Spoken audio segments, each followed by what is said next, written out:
الله الرحمن الرحيم. أعزائي وأبنائي طلاب تالتة ثانوي علم رياضة وعلم علوم دفعة 2024، تعالوا مع مستر تيسير نفهم ونكمل حل أسئلة الامتحانات الاسترشادية وامتحانات الأعوام السابقة حتى 2023. وخلي بالك أنا هركز على أسئلة 2023 وأعلمك إزاي تستخدم كراسة المفاهيم في الحل. صلى على النبي ويلا نبدأ. احنا كنا واقفين عند السؤال 39 اللي بيقول: الجدول المقابل يوضح أنصاف أقطار 4 عناصر انتقالية في السلسلة الانتقالية الأولى A B C D. كل مما يلي يمكن أن يكون سبيكة استبدالية ما عدا نقط. مديني ال4 عناصر أهو. بيقول لي في الA نصف القطر 1.15 أنجستروم، والB 1.16 أنجستروم، والسي 1.62 أنجستروم، والدي 1.17 أنجستروم. خلي بالك يا هندسة، A و B و D ديت عناصر لها نفس نصف القطر تقريبا، لكن السي يختلف عنهم اختلاف كبير، هو أكبر منهم بكتير 1.62%. يبقى يقدر إن ال A مع ال B يكون سبيكة استبدالية، وال A مع ال D يقدر يكون سبيكة استبدالية، والبي مع الدي يقدر يكون سبيكة استبدالية، لكن ما ينفعش السي يبقى مع أي عنصر من العناصر الثلاثة الباقيين. طيب واللي ما عدا فألف A مع السي لا ما ينفعش، يبقى ألف هي الإجابة الصحيحة وظللها. رقم 40: أيا مما يلي يعبر عن السبيكة المستخدمة في السخانات الكهربائية ونوعها. خلي بالك يا هندسة من غير ما أبص على الاختيارات، السبيكة المستخدمة في السخانات الكهربائية هي سبيكة النيكل كروم، ونوعها استبدالية لأن ذرات النيكل والكروم لها نفس نصف القطر، ولها نفس الشكل البلوري، ولها نفس الخواص الكيميائية. أبص بقى على الاختيارات، فألف بيقول لي النيكل والكروم واستبدالية، يبقى ألف إجابة صحيحة وظللها. 41: سبيكة تتكون من عنصرين إكس وواي يقعان في نفس الدورة. الفلز إكس من فلزات العملة، يبقى الفلز إكس يا إما يكون نحاس يا فضة يا ذهب، والفلز واي عنصر ممثل يقع في المجموعة الرابعة A، فإن نوع السبيكة هو أكيد دي سبيكة بنفلزية. ليه؟ لأنها تكونت بنفلزات لا تقع في مجموعة واحدة. تعالى يا هندسة نبص على السبيكة البنفلزية في كراسة المفاهيم اللي هتبقى معانا في الامتحان بإذن الله. سبائك المركبات البنفلزية: في هذا النوع من السبائك تتحد العناصر المكونة للسبيكة اتحادا كيميائيا فتتكون مركبات كيميائية لا تخضع صيغتها الكيميائية لقوانين التكافؤ المعروفة، وهي مركبات صلبة تتكون من فلزات لا تقع في مجموعة واحدة من الجدول الدوري. خلي بالك يا هندسة اهو بيقول ايه؟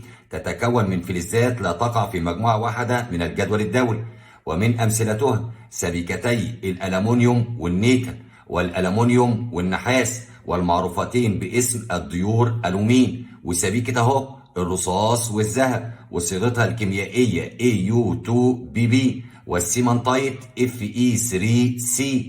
تعالى بقى يا هندسة نتأكد إن الذهب والرصاص بيقعان في نفس الدورة. أهو عندي الذهب AU، وعندي كمان الرصاص أهو، يبقى هما الاتنين يقعان في نفس الدورة، وده عندي فلز وده عندي فلز، يبقى السبيكة اللي هتتكون من العنصرين دولت سبيكة بنفلزية. أبص بقى يا هندسة على الاختيارات ألاقي جيم هي الإجابة الصحيحة وظللها.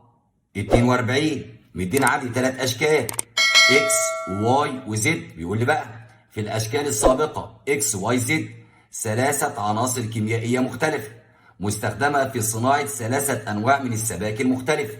بيقول لي في السبيكة رقم 1 تنتج من خلط مسحور العنصر إكس مع مسحور العنصر واي. خلي بالك يا هندسة ذرات العنصر إكس وذرات العنصر واي لهما نفس نصف القطر تقريبا، يبقى معنى كده إن السبيكة 1 أكيد هتبقى سبيكة استبدالية، يبقى هنا استبدالية.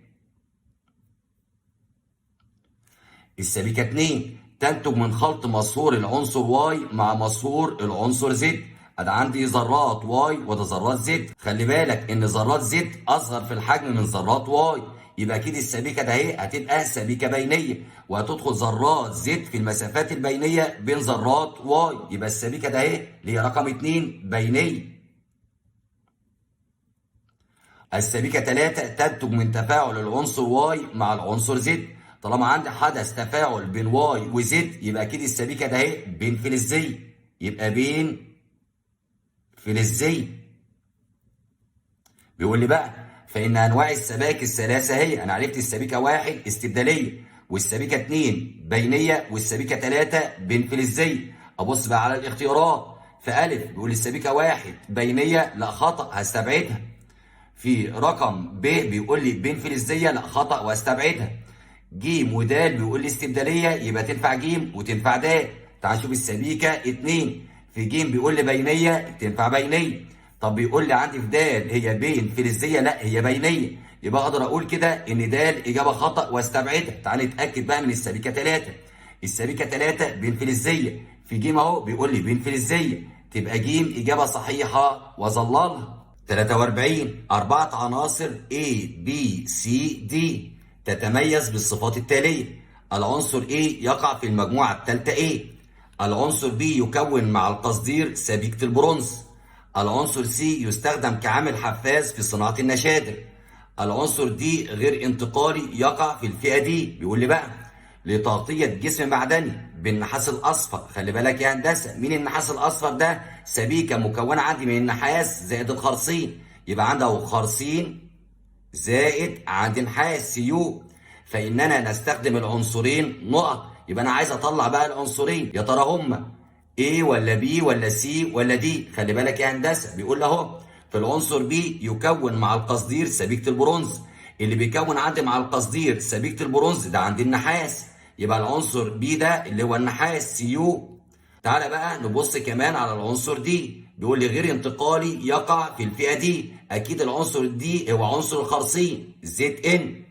ليه يا هندسة؟ لأن الخرسين يقع في المجموعة 2B، وعناصر المجموعة 2B لا تعتبر عناصر انتقالية لامتلاء المستوى الفرعي دي بالإلكترونات في الحالة الذرية. حتى في حالة التأكسد موجب 2 نجد أن المستوى الفرعي دي يكون ممتلئ ب10 إلكترونات. يبقى أنا كده عرفت ان العنصر B هو النحاس والعنصر D هو الخرسين، يبقى B مع D. ابص عندي على الاختيارات الاقي الف هي الاجابه الصحيحه واظللها. 44 A B C امثله لسبائك موضحه كما في الجدول. A بيقول لي اكثر صلابه من عناصرها، اكيد دي هتبقى سبيكه بينيه، بس تعالى نتاكد من السبائك الثانيه. B عناصرها لها نفس الشكل البلوري، يبقى دي اكيد سبيكه استبداليه. C عناصرها متحدة كيميائيا، يبقى دي أكيد سبيكة بنفلزية. يبقى أول واحدة بينية استبدالية بنفلزية. تعال بقى نبص على الاختيارات. في ألف بيقول لي A بينية وB استبدالية وC بنفلزية، يبقى ألف إجابة صحيحة وظللها. 45 نحصل على سبيكة الفولاذ السيليكوني بخلط السيليكون والكروم والحديد الصلب فتعتبر نقط. بيقول لي يا ترى بقى هل هي سبيكة استبدالية فقط، ولا سبيكة بينية وسبيكة بنفلزية، ولا سبيكة بنفلزية فقط، ولا سبيكة بينية وسبيكة استبدالية؟ السؤال ده جه في دور أول 2023. طيب أنا عايز بس طرف خيط أحل منه السؤال. خلي بالك يا هندسة، الحديد الصلب ده حديد وكربون غير متحد، تبقى هنا أول حاجة في سبيكة بينية. شايف إيه كمان؟ شايف عندي الكروم والحديد. الكروم والحديد الذرات بتاعتهم لها نفس نصف القطر، ولها نفس الشكل البلوري ونفس الخواص الكيميائيه، يبقى كده الكروم مع الحديد هيكون سبيكه استبداليه. يبقى خلي بالك يا هندسه، اشوف بقى في الاختيارات اهم حاجه عندي يكون سبيكه بينيه وسبيكه استبداليه. في الف بيقول سبيكه استبداليه فقط، لا استبعدها. في ب بيقول لي سبيكه بينيه وسبيكه بنفلزيه، استبعدها، انا عايز بينيه واستبداليه. ج سبيكه بنفلزيه فقط، استبعدها. د سبيكه بينيه وسبيكه استبداليه، يبقى ده الاجابه صحيحه وظللها.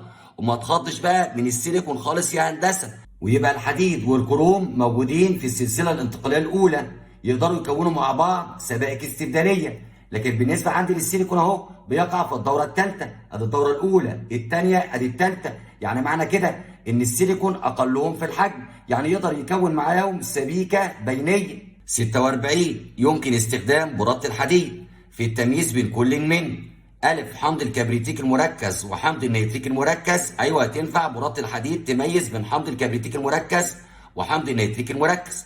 برادة الحديد مع حمض الكبريتيك المركز هيحدث تفاعل، ويذوب الحديد، وتتكون كبريتات الحديد 2 وكبريتات الحديد 3، ويتصاعد غاز ثاني اكسيد الكبريت وبخار الماء. لكن مع حمض النيتريك المركز لا يستمر التفاعل بسبب الخمول الظاهري للحديد. ليه؟ لتكون طبقه رقيقه من الاكسيد على سطح الفلز تحميه من استمرار التفاعل، ويمكن ازاله هذه الطبقه بالحك او باستخدام حمض النيتريك المخفف. يبقى الف اجابه صحيحه وظللها. تعالى بقى يا هندسه في كراسه المفاهيم نشوف نواتج تفاعل برادة الحديد مع حمض الكبريتيك المركز.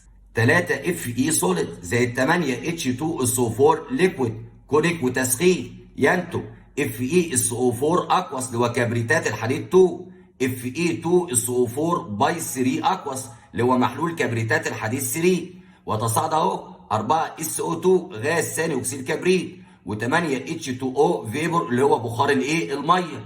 47 ايا مما يلي ينتج عند تفاعل حمض الكبريتيك المركز مع الحديد ولا ينتج عند تفاعل نفس الحمض مع اكسيد الحديد المختلط. خلي بالك يا هندسه، اكسيد الحديد المختلط هو اكسيد الحديد المغناطيسي Fe3O4. طيب خلي بالك بقى يا هندسه، انا لسه موريك دلوقتي معادله تفاعل الحديد مع حمض الكبريتيك المركز. تتكون كبريتات الحديد 2 وكبريتات الحديد 3 وثاني اكسيد الكبريت وبخار الماء. لكن تفاعل بقى حمض الكبريتيك المركز مع اكسيد الحديد المختلط هينتج كبريتات الحديد 2 وكبريتات الحديد 3 وميه، يبقى الفرق بينهم وبين بعض غاز ثاني اكسيد الكبريت. يبقى ج هي الاجابه الصحيحه وظللها. وتعالى كمان يا هندسه نشوف في كراسه المفاهيم معادله تفاعل حمض الكبريتيك المركز مع اكسيد الحديد المختلط اللي هو اكسيد الحديد المغناطيسي Fe3O4 سوليد زائد 4 H2SO4 ليكويد كونيك وتسخين، كونيك يعني مركز وبسخن، هينتج اهو محلول كبريتات الحديد 2 FeSO4 اكوس زائد محلول كبريتات الحديد 3 Fe2SO4 باي 3 اكوس زائد 4 H2O. 48 من المخطط المقابل إذا علمت أن كل من A و B من مركبات الحديد فإن الاختيار الذي يعبر عن كل من A و B هو، خلي بالك، ال A لما يتأكسد يديني ال B وال B لما يختزل يديني ال A. بيقول لي في الاختيارات في ألف بيقول لي ال A هو Fe2O3 وال B FeO، يعني ال A Fe2O3 لما يتأكسد يديني ال FeO. خلي بالك أن أكسيد الحديد 3 لا يتأكسد، المفروض بقى العكس، المفروض يبقى هنا FeO وبعدين يتأكسد يديني Fe2O3 وارجع بقى ال Fe2O3 تختزل وتديني ال FeO. هو عكس لي بقى في الاختيار عندي ألف، يبقى ألف إجابة خطأ واستبعدها. ب بيقول ال A FeSO4 وال B FeSO4 باي 3، يعني عايز يقول لي إن في ال A موجود كاتيون الحديد الثنائي، يبقى هنا Fe موجب 2. بيقول لي لما يتأكسد هيديني كاتيون الحديد الثلاثي اللي هو Fe موجب 3. فعلا هيتأكسد كاتيون الحديد الثنائي ويديني كاتيون الحديد الثلاثي، لأن في حالة كاتيون الحديد الثلاثي ينتهي بالمستوى الفرعي 3D 5 أي نصف ممتلئ، فيكون أكثر ثباتا واستقرارا. بيقول لي بقى ننفع بقى ال Fe موجب 3 نختزل ويديني ال Fe موجب 2. فعلا خلي بالك يا هندسة، الأكسدة زيادة الشحنة الموجبة والاختزال نقص الشحنة الموجبة، يعني لو ال Fe موجب 2 تحول ل Fe موجب 3 زاد عدد التأكسد موجب 2 لموجب 3 يبقى أكسدة. طب لو رجعت العكس اتحول من Fe موجب 3 إلى Fe موجب 2 يعني الشحنة الموجبة قلت، يبقى ده عملية اختزال. يبقى ب إجابة صحيحة وظللها. تعالى بقى نشوف ليه هنستبعد ج وليه هنستبعد د. في ج بيقول ال A هو Fe3O4 اللي هو أكسيد الحديد المغناطيسي، والبي هو FeO. خلي بالك أكسيد الحديد المغناطيسي لو موجود هنا مكان ال A واتأكسد المفروض يديني أكسيد الحديد 3 ما يدينيش أكسيد الحديد 2، يبقى ج إجابة خطأ واستبعدها. د A أكسالات الحديد 2 يعني تكافؤ الحديد هنا ثنائي موجب 2. ب كبريتات الحديد 2 يعني عدد تأكسد الحديد هنا موجب 2. ما ينفعش بقى موجب 2 يتأكسد ويديني موجب 2 وفي نفس الوقت الموجب 2 يختزل ويديني الموجب 2، يبقى ما ينفعش يا هندسه. يبقى ده اجابه خطا واستبعدها. 49 من المخطط المقابل مديني مخطط اهو بدا عندي بالحديد وبعدين يديني اكسيد الحديد المغناطيسي زائد بي، بس خلي بالك الحديد يتفاعل مع ايه؟ المهم فإن المواد A B C D على الترتيب هي. خلي بالك يا هندسة، أي مخطط ليه مفتاح، لازم أدور على المفتاح بتاعه عشان أقدر أحل المخطط. تعالى بقى نبدأ من هنا.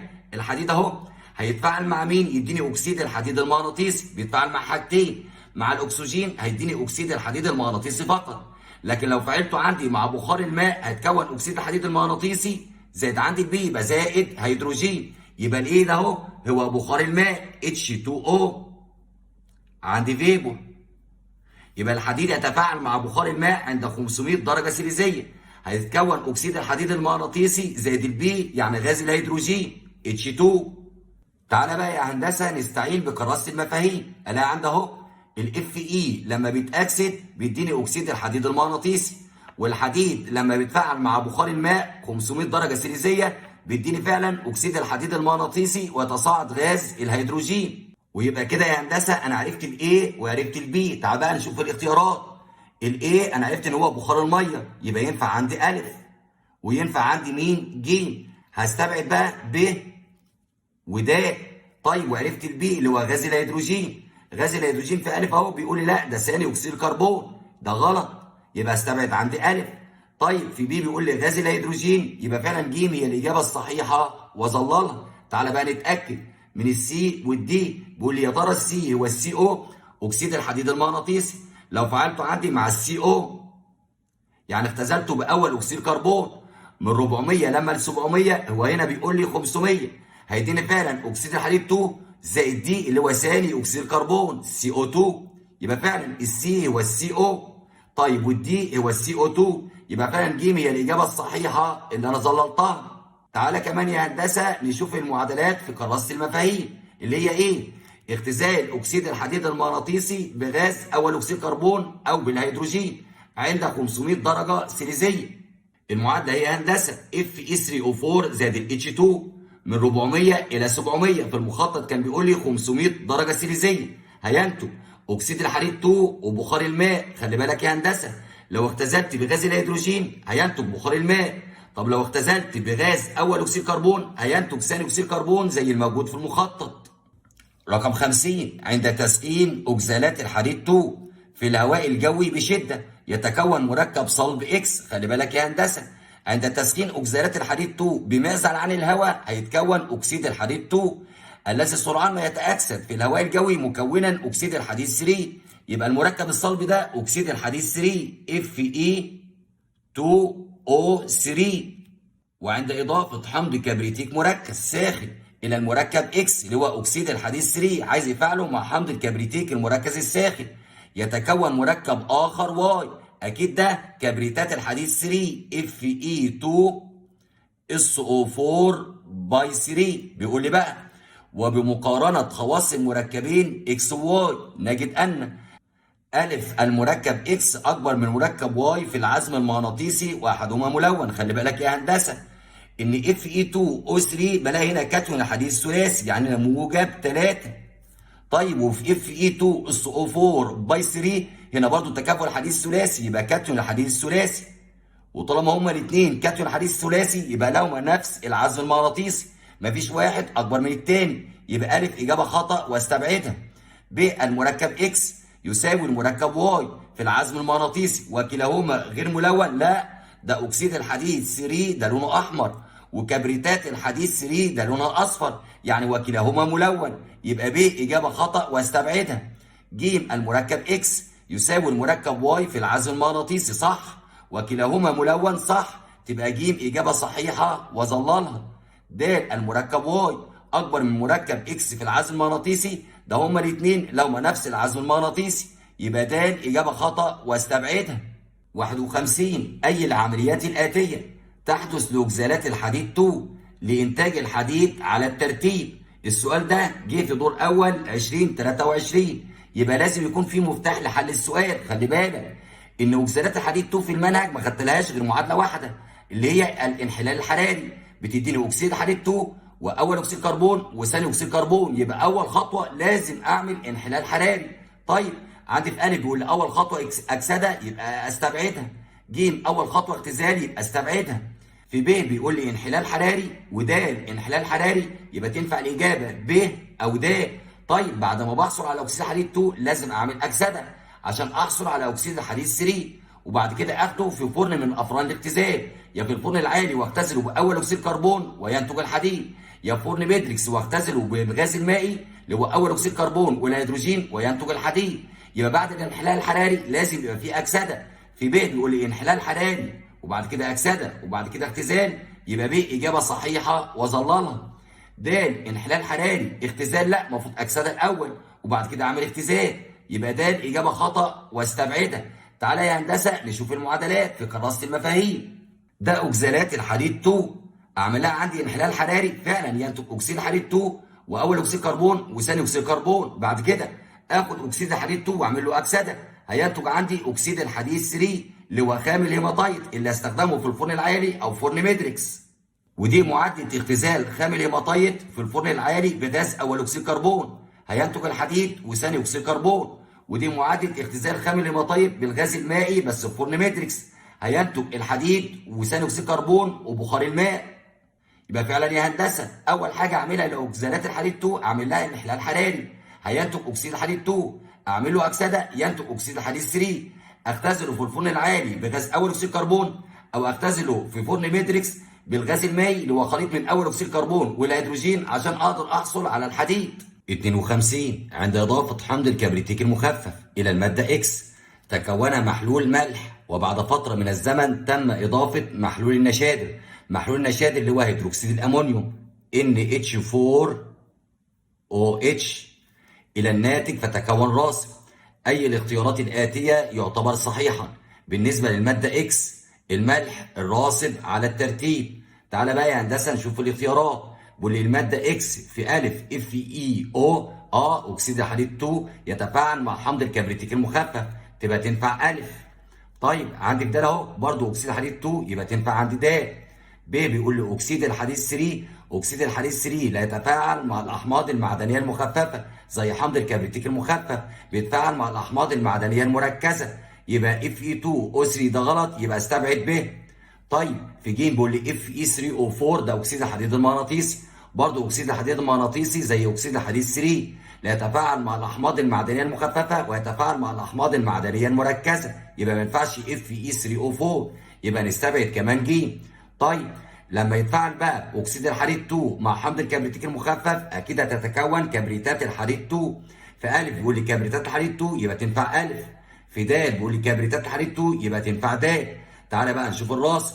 لما يكون عندي كبريتات الحديد 2 واضيف لها محلول النشادر اللي هو هيدروكسيد الامونيوم هيتكون هيدروكسيد الحديد 2. في ا بيقول لي هيدروكسيد الحديد 2 يبقى تنفع ا، يبقى ا اجابه صحيحه وظللها. في د بيقول لي هيدروكسيد الحديد 3 لا هيدروكسيد الحديد 2 يبقى ما ينفعش عندي هيدروكسيد الحديد 3 يبقى د الاجابه خطا واستبعدها. 53 اي العمليات التاليه تعتبر صحيحه للحصول على اكسيد الحديد الاحمر؟ اكسيد الحديد الاحمر هو اكسيد الحديد 3 اللي هو خام الهيماتايت اللي هو صيغته Fe2O3. الف تسخين الحديد في الهواء لدرجه الاحمرار لفتره قصيره. لو سخنت الحديد في الهواء يبقى الحديد هيتفاعل مع الاكسجين هيديني اكسيد الحديد المغناطيسي Fe3O4 مش هيديني اكسيد الحديد 3 يبقى الف اجابه خطا واستبعدها. ب اضافه حمض الكبريتيك المخفف الى اكسيد الحديد 2. لو فعلت اكسيد الحديد 2 مع حمض الكبريتيك المخفف هينتج كبريتات حديد 2. بيقول لي بقى ايه؟ ثم تسخين الناتج. لو سخنت الناتج فعلا هيديني اكسيد الحديد 3 يبقى ب اجابه صحيحه وظللها. ج تسخين كربونات الحديد 2 بمعزل عن الهواء الجوي. خلي بالك يا هندسه لو سخنت كربونات الحديد 2 بمعزل عن الهواء هيتكون اكسيد الحديد 2 وثاني اكسيد كربون. تعالى يا هندسه مكتب لك المعادله عند اهو كربونات الحديد 2 FeCO3 اللي هو خام الصدرايد. تسخين نو اير يعني بمعزل عن الهواء. طيب هيديني ايه؟ FeO زائد ثاني اكسيد الكربون يعني مش هيتكون اكسيد الحديد 3 يبقى ج اجابه خطا واستبعدها. د امرار بخار الماء الساخن على الحديد المسخن عند 500 درجه سيليزيه. انا لسه موري لك المعادله دي دلوقتي. هيتفاعل الحديد مع بخار الماء الساخن هيتكون اكسيد الحديد المغناطيسي اللي هو Fe3O4 ويتصاعد غاز الهيدروجين يعني مش هيتكون اكسيد الحديد 3 يبقى د إجابة خطأ واستبعدها. 54 عند تسخين المركبات FeO أكسيد الحديد 2، Fe3O4 أكسيد الحديد المغناطيسي، FeCO3 كربونات الحديد 2 أو خامس صدرين، كل على حدة بشدة في الهواء الجوي. طالما يسخنوا في الهواء الجوي يبقى يتفاعلوا مع الأكسجين وهيتأكسدوا. بيقول لي بقى ومقارنة كتلة الناتج الصلب بعد التسخين فإن نقط، مديني الاف اي ب 56 والكربون ب 12 والاكسجين ب 16. بيقول لي بقى يا ترى الف لا تتاثر كتله الاف اي 3 او 4 وتزداد كتله الاف اي او، ب تزداد كتله الاف اي سي او 3 ولا تتاثر كتله الاف اي 3 او 4، ج تزداد كتله الاف اي سي او 3 وتقل كتله الاف اي او، د تقل كتله الاف اي سي او 3 وتزداد كتله الاف اي 3 او 4. خلي بالك يا هندسه انا ممكن احل السؤال ده من غير ما استخدم الكتل الذريه بتاعه الحديد والكربون والاكسجين. تعالى الاول يا هندسه نشوف معادلات تسخين المركبات بشده في الهواء الجوي. اكسيد الحديد 2 هيتفاعل مع اكسجين الهواء الجوي وتتكون عندي اكسيد الحديد 3. خلي بالك يا هندسه اكسيد الحديد 2 راح له الاكسجين بتاع الهواء الجوي فتكون اكسيد الحديد 3. يبقى لما اجي اقارن بقى كتل المواد الصلبه يبقى اكيد كتله الاف اي او اكيد ان هي هتزداد، يبقى نكتب هنا اهو تزداد. طيب في المعادله الثانيه اكسيد الحديد المغناطيسي مع الاكسجين هيديني اكسيد الحديد 3، يعني اكسيد الحديد المغناطيسي خد الاكسجين من الهواء الجوي وتكون اكسيد الحديد 3، يبقى اكيد كتله اكسيد الحديد المغناطيسي اكيد برضه هتزداد، يبقى نكتب هنا اهو تزداد. طيب تعالى بقى على الاف اي سي او 3 بتسخين هيديني اف اي او، الاف اي او هيتاكسد باكسجين الهواء الجوي هيتكون اكسيد الحديد 3. خلي بالك يا هندسه هنجيب الكتله بتاعه الاثنين اف اي سي او 3 هي كتله ايه؟ ذرتين حديد وست ذرات اكسجين وذرتين كربون، وهنجيب كتله الاف اي 2 او 3 دي كتله مين؟ ذرتين حديد وثلاث ذرات اكسجين بس، يبقى اكيد الكتله بتاعت الاف اي سي او 3 اكيد هتقل، يبقى نكتب هنا اهو تقل.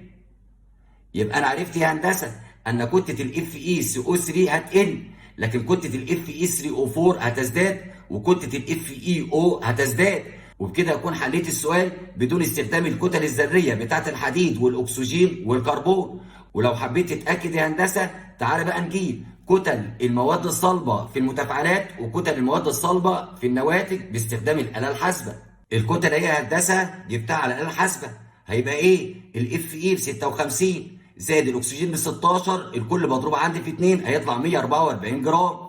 طب كتله الاف اي 2 او 3 الاثنين في 56 زائد 3 في 16 هيطلع ب 160 جرام، وفعلا كتله الاف اي او كانت 144 هنا طلعت ب 160 جرام في اكسيد الحديد 3، يبقى كده الكتله فعلا تزداد.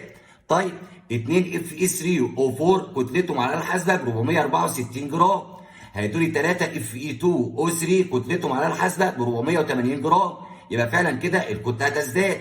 طب كتله 2 اف اي سي او 3 طلعت ب 232 جرام.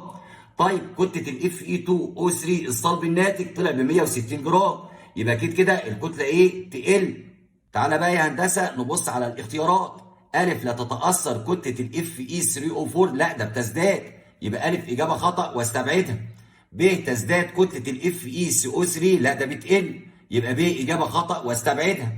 ج تزداد كتله الاف اي سي او 3، لا ده بتقل، يبقى ج اجابه خطا واستبعدها. د تقل كتله الاف اي سي او 3 فعلا بتقل، وتزداد كتله الاف اي 3 او 4 فعلا بتزداد، يبقى ده الإجابة صحيحة وظللها. 55 ادرس المخطط المقابل. أيا مما يأتي يعبر عن المركبات 1 و2 و3 على الترتيب. مدينا مخطط أهو.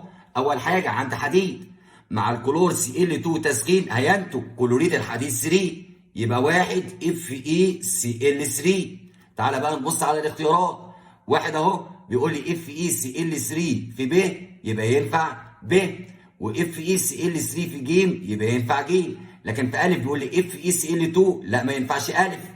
طب في د بيقول لي اف اي سي ال 2 ما ينفعش د. خلي بالك يا هندسه ان الحديد يتفاعل مع الكلور مكونا كلوريد الحديد 3، لان الكلور عامل مؤكسد هيؤكسد كلوريد الحديد 2 الى كلوريد الحديد 3. طب بعد كده كلوريد الحديد 3 يتفاعل مع قلوي NaOH اللي هو هيدروكسيد الصوديوم، هيتكون هيدروكسيد الحديد 3 يبقى FeOH باي 3. تعالى بقى نشوف عندي في ب، بيقول لي 2 هيدروكسيد الحديد 3 صح.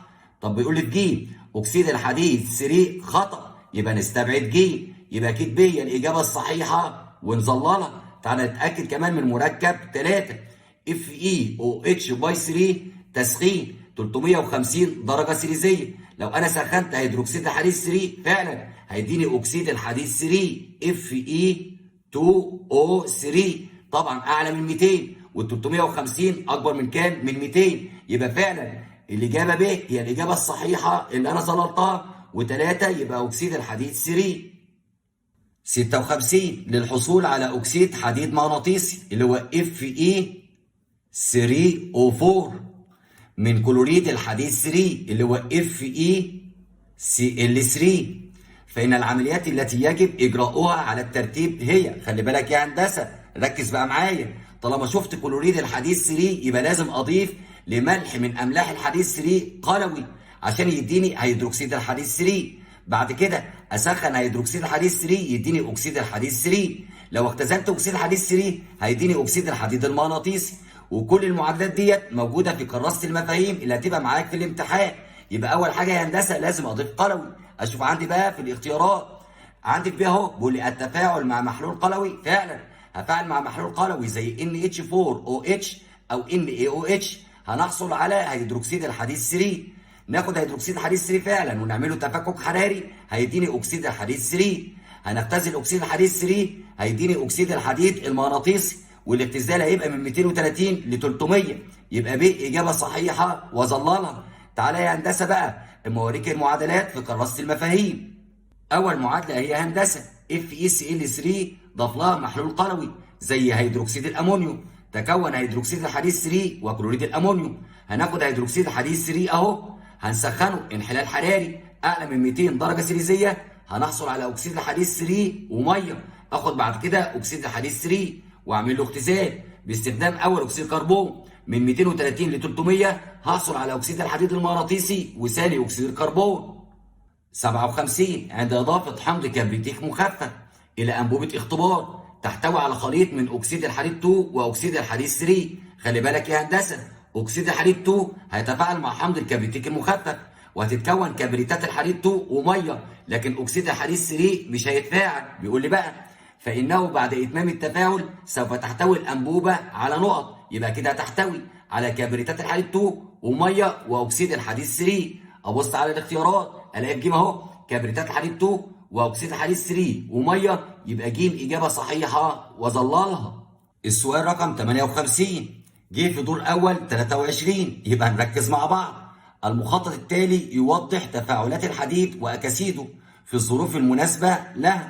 مديني المخطط اهو بيقول لي بقى اي الاختيارات الاتيه يعبر عن كل من A B C. عند الحديد هيتفاعل مع مين؟ مع C2H2O4 ده حمض الاوكساليك، وحمض الاوكساليك ده موجود في الكيمياء العضويه. طب احنا لسه ما خدناش كيمياء عضويه دلوقتي واحنا لسه في الباب الاول. تعالى بقى نروح ناحيه اليمين. عند حديد مع حمض كبريتيك مخفف هينتج كبريتات الحديد 2، يبقى عندي FeSO4 ولا ينتج كبريتات الحديد 3 لان غاز الهيدروجين الناتج عامل مختزل، هيختزل كبريتات الحديد 3 الى كبريتات الحديد 2. طب كبريتات الحديد 2 لو سخنتها هتديني اكسيد الحديد 3، يبقى Fe2O3. يبقى انا كده عرفت سي اللي هو Fe2O3. تعالى كده نبص على الاختيارات. في الف بيقول لي Fe2O3 يبقى ينفع الف. عندي في ب Fe2O3 يبقى ينفع ب. ج Fe3O4 لا ما ينفعش، يبقى ج اجابه خطا واستبعدها. في د بيقول لي FeO ما ينفعش، انا بقول Fe2O3 يبقى د الاجابه خطا واستبعدها. يبقى انا استبعدت Fe3O4 وFeO، ونتيجه لذلك استبعدت ج واستبعدت د. تعالى بقى يا هندسه ناخد Fe2O3 ونفعله مع الهيدروجين عند درجه حراره 250 درجه سيليزيه، يعني هنعمل له اختزال. عند اختزال اكسيد الحديد 3 بالهيدروجين عند درجه حراره من 230 ل 300، يعني هنا كده 250، هينتج اكسيد الحديد المغناطيسي. يبقى البي ده Fe3O4. يبقى انا عرفت ان اكسيد الحديد المغناطيسي هو بي. تعال بقى نشوف الاختيارات. في الف بيقول لي FeO، لا خطا، يبقى الف اجابه خطا واستبعدها. في ب بيقول لي Fe3O4 صح، يبقى اكيد ب هي الاجابه الصحيحه واظللها. تعالى بقى يا هندسه نتاكد ان الايه هو FeO. Fe3O4 هيختزلوا بالهيدروجين عند 500 درجه سيليزيه. خلي بالك، عند اختزال اكسيد الحديد المغناطيسي بغاز الهيدروجين عن درجه حراره من 400 لما ل 700 يعني زي ال 500 هينتج اكسيد الحديد 2. يبقى هنا FeO. يبقى فعلا الايه هو FeO وب هي الاجابه الصحيحه اللي انا ظللتها. طب تعال نرجع بقى. هنا الحديد مع حمض الاوكزاليك هيديني ملح. الملح ده اوكزالات الحديد 2 اللي هو COO باي 2 Fe. اوكزالات الحديد 2 لو سخنته بس لازم يكتب بمعزل عن الهواء او يعمل على السهم نو اير، يعني بمعزل عن الهواء، هينتج ايه اللي هو اكسيد الحديد 2. ثانيا الاسئله المقاليه. السؤال رقم 59. اكس وواي عنصران من السلسله الانتقاليه الاولى. اكسيد العنصر اكس عامل حفاز في تحضير الاكسجين. خلي بالك يا هندسه، ثاني اكسيد منجنيز كان بيستخدم كعامل حفاز في انحلال فوق اكسيد الهيدروجين او ماء الاكسجين الى ميه واكسجين. يبقى ثاني اكسيد المنجنيز ده هو العامل الحفاز اللي بيستخدم في تحضير الاكسجين. يبقى انا عرفت العنصر اكس وهو المنجنيز Mn.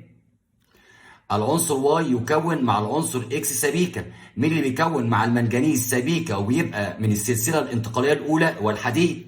الحديد مع المنجنيز بيكون سبيكه بتبقى اصلا من الصلب وتستخدم في صناعه خطوط السكك الحديديه. يبقى انا كده عرفت العنصر واي وهو الحديد Fe. وخلي بالك ان السبيكه دي سبيكه استبداليه. بيقول لي بقى استنتج الكاتيون الذي له اكبر عزم مغناطيسي في الاكاسيد التاليه.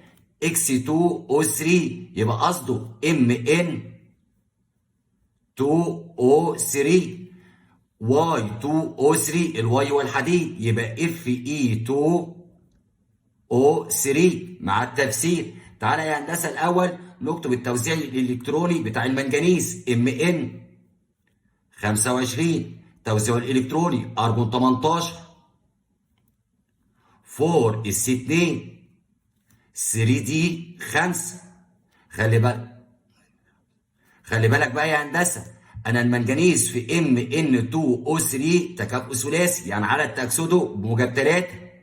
تعالى بقى نكتب التوزيع الالكتروني لايون المنجنيز الثلاثي يبقى Mn موجب 3. توزيعه الالكتروني هيبقى ارجون 18. بعد كده هنفقد الكتروني من 4s وكمان الكترون من 3d هيبقى 3d 4. يبقى عدد الالكترونات المفرده في المنجنيز Mn موجب 4 يبقى 4 الكترونات مفرده. تعالى بقى كمان نكتب التوزيع الالكتروني للحديد Fe 26. توزيعه ارجون 18 4 اس 2 3 دي 6. خلي بالك 2 و18 20 و6 26. وعدد تأكسد الحديد في Fe2O3 هو موجب 3. تعال بقى نكتب التوزيع الالكتروني للFe موجب 3 يبقى Fe موجب 3 هيفقد الكتروني من 4s وكمان الكترون من 3d هيبقى توزيعه الالكتروني ارجون 18. هيبقى عندي 3d في 5 وتبقى عدد الالكترونات المفرده عند 5. اما يقول لي بقى استنتج الكاتيون الذي له اكبر عزم مغناطيسي اقول له كاتيون الواي موجب 3 اللي هو Fe موجب 3 لانه بيحتوي على 5 الكترونات مفرده اكبر من الاكس موجب 3 اللي هو المنجنيز Mn موجب 3 لانه بيحتوي على 4 الكترونات مفرده. وكلما زاد عدد الالكترونات المفرده في المستوى الفرعي دي كلما زادت قيمه العزم المغناطيسي. رقم 60. خلي بالك يا هندسه ان السؤال رقم 60 المقالي ده جه في دور اول 2023 وطالما قلت 2023 يبقى لازم نركز في السؤال لان الامتحان ده كان الاسئله بتاعته معظمها صعبه. بيقول لي بقى الرسم البياني المقابل يوضح العلاقة بين العزم المغناطيسي لبعض كاتيونات السلسلة الانتقالية الأولى على الترتيب. استنتج رقم 1 الخواص المغناطيسية لكاتيونات B موجب 6 ودي موجب 6. تعالى بقى يا هندسة نبص على الرسم البياني. على المحور الرأسي العزم المغناطيسي، وعلى المحور الأفقي كاتيونات العناصر الانتقالية. أنا شايف أكبر قيمة للعزم المغناطيسي في A موجب 3 أهي. تعال نعد كده عدد الإلكترونات المفردة: 1 2 3 4 5. يبقى في A موجب 3 يحتوي المستوى الفرعي دي على 5 إلكترونات مفردة. أنا كده يا هندسة عرفت مين ال A موجب 3 هو مين؟ الحديد. يبقى Fe موجب 3. هو بيقول لي بقى ايه؟ لبعض كاتيونات السلسله الانتقاليه الاولى على الترتيب. طيب يبقى اللي قبل الحديد Fe 26 هو عنصر المنجنيز، يبقى البي موجب 3 ده اهو عنصر المنجنيز، يبقى Mn موجب 3. طيب والدي موجب 3 يبقى ده الكروم، يبقى هنا كروم اهو Cr موجب 3. طيب اللي بعد الحديد يبقى عند الكوبالت، يبقى السي موجب 3 ده كوبالت موجب 3. وبعد الكوبالت يبقى عندي مين؟ النيكل ان اي موجب 3. بيقول لي بقى انا عايز الخواص المغناطيسيه لكاتيونات الدي موجب 6. خلي بالك الدي لما كان موجب 3 اللي هو الكروم موجب 3 كان بيحتوي على 3 الكترونات مفرده. طيب لما يبقى بقى موجب 6 هيفقد الثلاث الالكترونات المفرده وهيبقى المستوى الفرعي دي فارغ، وهيبقى بقى الدي موجب 6 هتبقى دي ماده ضايع مغناطيسيه، لان المستوى الفرعي دي يكون فارغ من الالكترونات. طيب البي موجب 6 اهو البي موجب 6. تعالى بقى يا هندسه نبص على البي موجب 3 بيحتوي على كام الكترون مفرد؟ ادي 1 ادي 2 ادي 3 ادي 4. طيب لما يفقد كمان 3 الكترونات هيتبقى فيه الكترون واحد مفرد، هيبقى البي موجب 6 ماده بارا مغناطيسيه لاحتواء المستوى الفرعي دي على الكترون واحد مفرد. رقم 2 الكاتيونات التي تستخدم عناصرها في تقليل طاقه التنشيط. اكيد الحديد والنيكل، يبقى عندي الاف اي ده العنصر. طيب والكاتيون بتاعه اف اي موجب 3. الحديد بيستخدم كعامل حفاز في تحضير غاز النشادر بطريقه هابر بوش، وفي تحويل الغاز المائي الى وقود مخلق. وعندي كمان النيكل اهو، يبقى العنصر اهو النيكل والكاتيون بتاعه ان اي موجب 3. النيكل المجزأ يستخدم كعامل حفاز في هدرجة الزيوت. ولما اجي اختارهم بقى من على الرسمه الاف اي موجب 3 هيبقى الاي موجب 3 اهو الاي موجب 3. طيب والان اي موجب 3 من على الرسمه يبقى اي موجب 3. وبكده يا هندسه نكون حلينا جميع الاسئله اللي جت في النماذج الاسترشاديه وفي امتحانات ثانويه عامه الاعوام السابقه على الباب الاول حتى دور اول 2023.